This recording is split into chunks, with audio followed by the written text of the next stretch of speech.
Assalamualaikum warahmatullahi wabarakatuh. Perkenalkan aku Farah Nabila dari SITAR atau Sistem Timeline dan Rencana Proyek.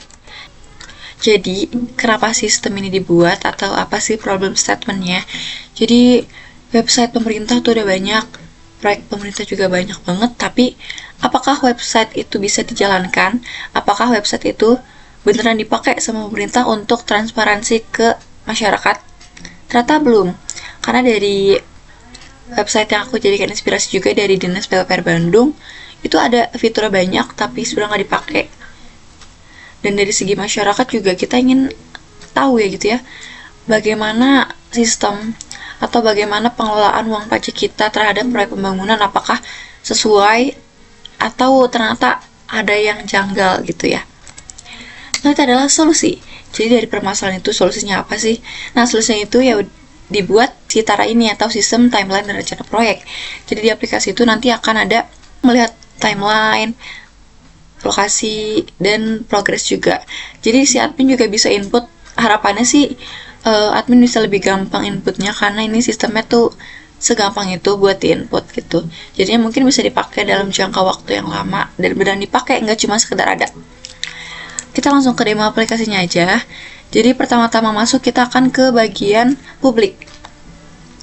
Jadi ini untuk tampilan bagian publik ada landing page, ada overview-nya, ada kenapa menggunakan SITARA, dan ada peta proyek. Ini ada top 3 proyeknya, proyek terbaru, aspirasi terbaru juga ada. Ini total proyek ada di sini, aspirasi, nanti kalau mengirim aspirasi nanti bakal langsung masuk ke admin. Kalau misalkan mau masuk admin, nanti tinggal di login aja dari sini. Ini bagian dashboardnya, dashboard admin. Jadi di sini ada tampilan overview-nya, ada tanggalnya, waktunya, terus total proyek dan lain-lain. Ini ada aktivitas terbaru juga. Ini bagian workspace atau di mana sih semua proyek itu ada.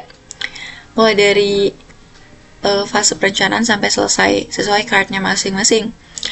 Ini trotoar rusak, misalkan kita lihat isinya. Nanti di bagian status perencanaan ini bakal connect ke progress, tanggal mulai dan tanggal selesai bakal connect ke timeline gitu. Ini bagian timeline dan ini bagian progress. Jadi nanti tinggal diedit aja. Misalkan kalau udah selesai, nanti bakal pindah juga nih di workspace ke card yang selesai. Terus sama feedback, nanti yang tadi masukin aspirasi di publik bisa langsung masuk admin di sini. Kalau misalkan kita mau bikin aspirasi ini jadi proyek, tinggal disetujui nanti dibuat proyek. Kalau misalkan ternyata ditolak, nanti bisa langsung dihapus setelah ditolak. Baik, kita kembali lagi ke penerapan Scrum.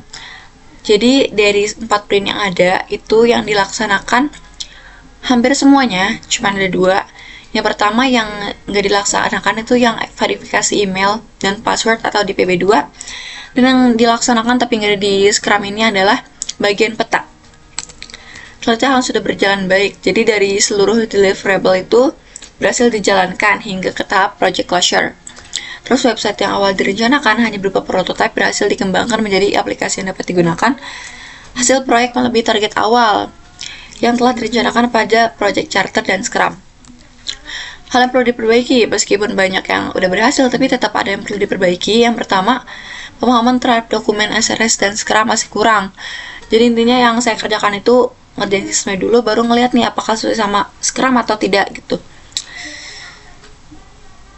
Mungkin itu saja yang dapat saya sampaikan. Sebagai Project Manager, Farah Nabila pamit undur diri. Terima kasih kepada Bu Amalia Rahma dan kepada Kakak Asdos. Wassalamualaikum warahmatullahi wabarakatuh.